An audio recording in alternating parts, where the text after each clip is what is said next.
I've noticed something over the years that keeps surprising me. Most of us don't actually change all that much from who we were when we were about, say, 8 to 12 years old. Our core personality, how we relate to people, what lights us up inside, whether we're shy or outgoing, creative or analytical, tends to stay pretty steady. Life adds layers, jobs, relationships, tough times, but the foundation is usually already there by that age. Today I'm going to tell you what that looked like for me as a kid, how certain forces and myself tried to fight it for years, and what I finally learned. Maybe it'll help you spot those same threads in your own life and see what might need your attention now. Let's go back in time. I began my life in the southeastern part of the U.S. My parents got divorced when I was really young, about 5 years old, and things were pretty chaotic. After the split, I lived with my mom and siblings for a while in crowded townhouses, but my mom was often working or dating, so she was absent most of the time. My older siblings were busy with their own interests, so I learned early how to keep myself company. Like most kids at that time, I chose to play outside. I made one close friend, the little girl next door, and that was enough for me. I loved wandering the neighborhood by myself, exploring. That was one of my favorite things to do, to just go traveling about the nearby sidewalks of my town. I had wanderlust early on. I usually did this secretly, by myself, which was not a smart thing to do, but I didn't seem to have any fear about it. And no one was stopping me. I just had to be home when the street lights came on.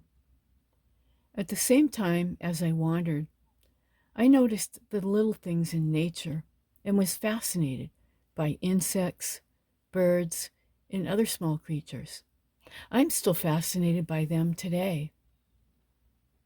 About 2 years later, my dad remarried and got custody of two of us, and we moved into a cute little ranch house with him and my new stepmom, about one state over. We lived on 6 acres with fruit trees, a pasture, a huge hill, and a beautiful mimosa tree out front. Lots of nature, but not many people on that street. Lucky for me, there was one girl about my age who lived on the opposite end of the street, and we became friends. Her family had a nice home, and they did beekeeping, which was cool to see.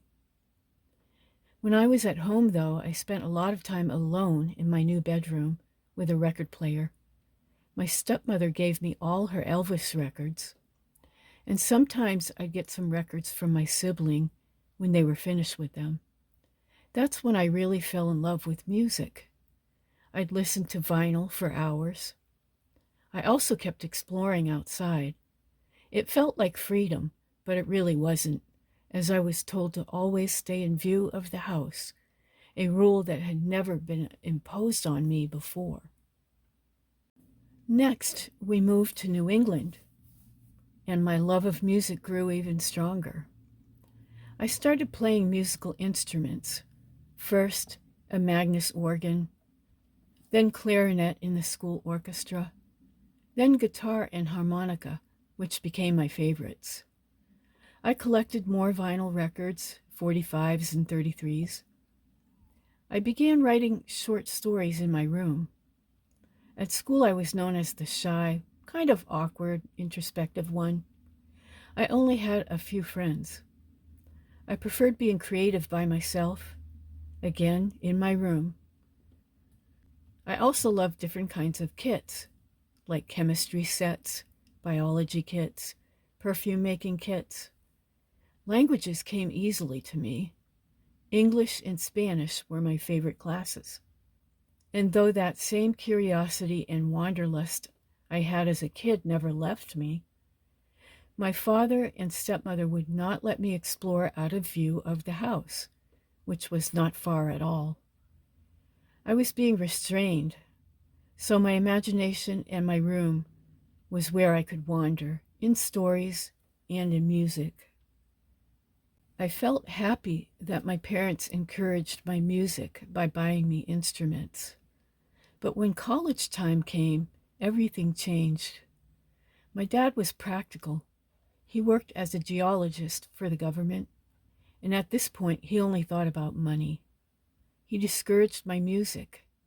He told me, "You can't make a living in music. You'd better go into the medical or governmental field." Since I was good at languages, I tried speech pathology because it was in the medical field and used communication. I failed miserably. I was never that strong in math, and all the memorization of biological parts and terms just didn't stick. I was still best at foreign languages. And just by sheer luck, I landed on Russian, which was the only language class that worked with my academic schedule for undergrads. I totally fell in love with that language, and I decided to major in it. Along the way, they offered summer classes in the Soviet Union. How exciting! And so I went there twice. Both my wanderlust and love of the Russian language demanded it. Around graduation time, my dad tried to steer me toward government work like his. He even arranged a meeting with a government official, but the official didn't see where I would fit. I thought maybe my love of Russian and my visits to the Soviet Union could open doors. So then I went to Washington, D.C., and I visited a couple of agencies to see if I could be a translator. At least then, maybe I could travel back to Russia. But they told me they were looking for someone who had both Russian and computer studies under their belt. I had not studied computer tech yet, so that job was out. And these were the early days of computers, just before everyone started getting one for their homes. So I went further into language studies by studying linguistics, originally thinking I could work for a company making printed dictionaries back then, like Houghton Mifflin. In the end, my teachers convinced me to study how to teach ESL, which is English as a second language. And so then I became an adult education ESL teacher. It was a good job for me, as I got to be exposed to other languages and people from all over the world who shared their culture and food with the classes. So it was like traveling the world without leaving home. So although I got to use my love of languages, which felt good, it never paid enough for me to live on my own, even with several part-time ESL jobs simultaneously.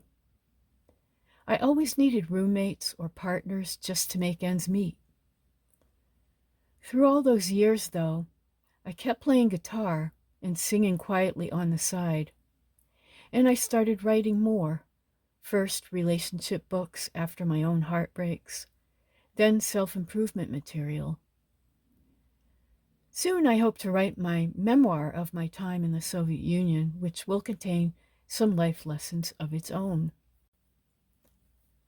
Looking back now, I see it so clearly. That shy, music-loving, writing, curious, wandering kid from ages 8 to 12 never really left.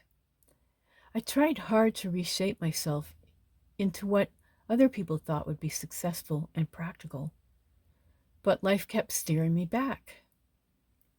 Today I still play guitar and sing at open mics, and I still prefer to stay in my room where I write books about self-help or self-improvement topics, and I make videos for YouTube. And now I have this podcast where I get to share stories and ideas without needing to be seen on camera. It feels right. I finally built a life that has room for the creative, introspective parts of me that were there from the very beginning.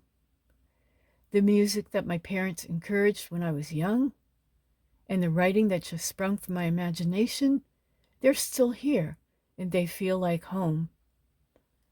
That childhood wanderlust is still with me, too.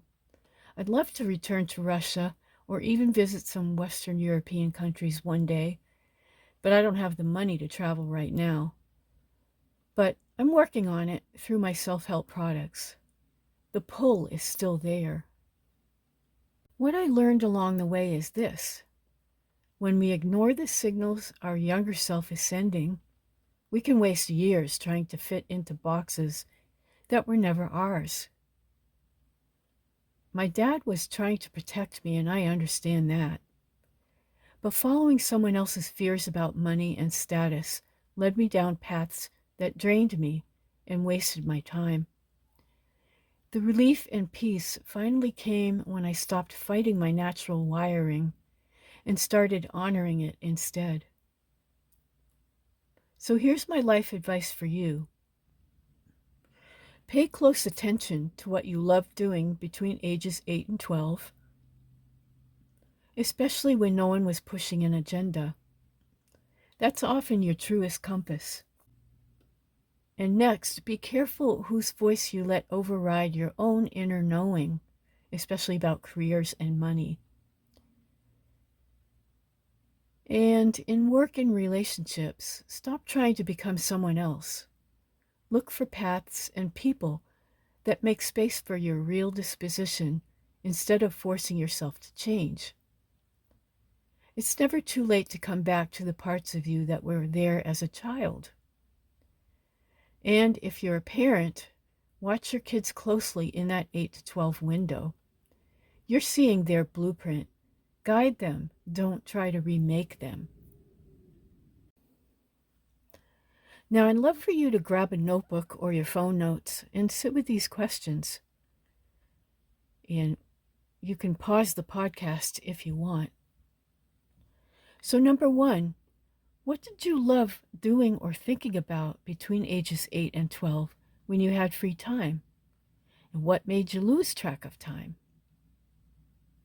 And 2, looking at your life right now, your work, your relationships, how you spend your free time, where do you still see those same sparks or personality traits? And number 3, are there any areas where you've been fighting against the younger version of yourself? And how does that feel in your body or your energy? Is it telling you something? And number 4, if you leaned into your core self instead of against it, what one small change might you make in your career, your closest relationships, or your daily life? And number 5, do you agree with this idea that we don't change all that much from our 8 to 12-year-old selves? Why or why not? And 6, is there any area right now where you're still trying to live up to someone else's idea of success instead of your own core self? So take 10 quiet minutes with these. I'd really love to hear what comes up for you. Drop it in the comments or send me an email. The link is in the show notes. Whatever feels good. And so that's my life lesson number 5. The kid you were is still inside, quietly pointing the way. Life may pull you in different directions, but when you finally listen to that younger version of yourself, you come back to who you really are. Thank you for listening. If this episode resonated with you, please share it with someone who might need it. This has been Barb from Self-Help FAQ, and I'll see you in the next episode.